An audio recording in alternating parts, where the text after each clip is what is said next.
여러분도 큐티하세요. 내 삶의 위기는 회개의 기회이며 돌이킴의 기회입니다. 라는 제목으로 오늘 묵상하겠습니다. 다윗의 시대에 해를 거듭하여 3년 기근이 있으므로 다윗이 여호와 앞에 간구하매 여호와께서 이르시되 이는 사울과 피를 흘린 그의 집으로 말미암은 것이니 그가 기브온 사람을 죽였음을 말씀하십니다. 기브온 사람들은 아모리 사람 중에서 남은 자로 사울이 이스라엘과 유다 족속을 위해 열심히 있을 때 그들을 죽이고자 하였음을 말씀하십니다. 이에 왕이 기브온 사람들을 불러 그들에게 묻습니다. 내가 어떻게 속죄하여야 너희가 여호와의 기업을 위하여 복을 빌겠느냐 하니 기브온 사람들이 우리를 학살하고 우리를 멸하려고 이스라엘 영토 내에 머물지 못하게 하려고 모함한 사람의 자손 7사람을 우리에게 내어달라 하니 다윗은 사울의 자손 7명을 기브온 사람들을 위해 여호와 앞에서 목매어 답니다. 그때는 곡식 베는 첫날 곧 보리를 베기 시작할 때였습니다. 아야의 딸 리스바가 굵은 배를 입고 그 시체들 곁에 있어 밤이나 낮이나 해함을 받지 못하게 하니 다윗이 그 소식을 듣고 사울의 뼈와 그의 아들 요나단의 뼈를 길르한 야베스 사람에게서 가져옵니다.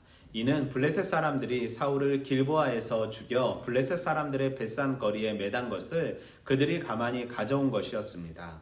그래서 사울과 요나단의 뼈와 달려 죽은 7명의 뼈들을 가져다가 기스의 묘에 장사하고 그 후에야 하나님이 그 땅을 위한 기도를 들으십니다. 사울의 죄는 신명기 19장 10절을 어긴 것이었습니다. 이 말씀은 무죄한 피를 흘리지 말라 이같이 하면 그의 피가 내게로 돌아가지 아니하리라는 율법을 어긴 것이었습니다. 그리고 종국에는 그들의 후손에 와야 이 심판이 실행됩니다. 성경 속 전쟁은 하나님께서 허락하실 때에만 진멸, 해렘이 이루어졌습니다. 하지만 사울은 자신의 열심으로 하나님이 아닌 이스라엘을 위해 칼을 휘둘렀고 결국은 그의 자손들이 심판을 받게 됩니다. 하나님의 심판이 지체한다 치더라도 하나님의 심판은 반드시 이루어집니다. 우리는 본문 속에서 일반 계시를 통해 하나님의 뜻을 알기 원하시는 하나님, 반드시 심판하시는 하나님, 기도를 들으시고 응답하시는 하나님을 발견할 수 있습니다. 이스라엘의 기근이 3년간 지속되자 다윗은 여호와께 기도합니다. 그리고 그 이유가 사울이 자신의 열심으로 인해 기브온 사람들을 죽였음을 알게 됩니다.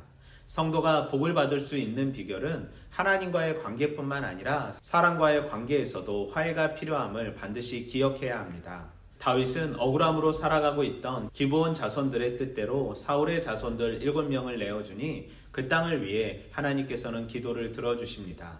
기브온 사람들은 억울해도 그 억울함을 자신들이 풀려고 하지 않았습니다. 그들은 하나님의 때를 기다립니다. 그리고 종국에는 자신들의 억울함을 해결받습니다. 그런데 또 한 명의 여인의 눈물이 보입니다. 그 여인의 눈물은 자신의 가문에 대한 회개인지 억울함의 눈물인지는 알 수 없지만 분명한 것은 하나님의 심판은 반드시 있다는 것이고 7명의 숫자는 하나님의 완전한 회복과 심판을 말씀하십니다. 왜 하나님은 용서하지 아니하시고 복수하고 보복하시는지 알 수 없더라도 하나님의 뜻은 언제나 옳습니다. 하나님은 일반 계시를 통해 하나님의 뜻을 알게 하십니다. 그러니 내 삶의 문제를 통해 하나님을 보기 원합니다. 하나님의 심판이 반드시 있음을 깨달아 매 순간순간 심판의 대상이 아닌 축복의 대상이 되길 원합니다. 내 삶의 일반 계시, 일상을 통해 하나님을 온전히 깨닫기 원합니다. 오늘도 말씀으로 화이팅!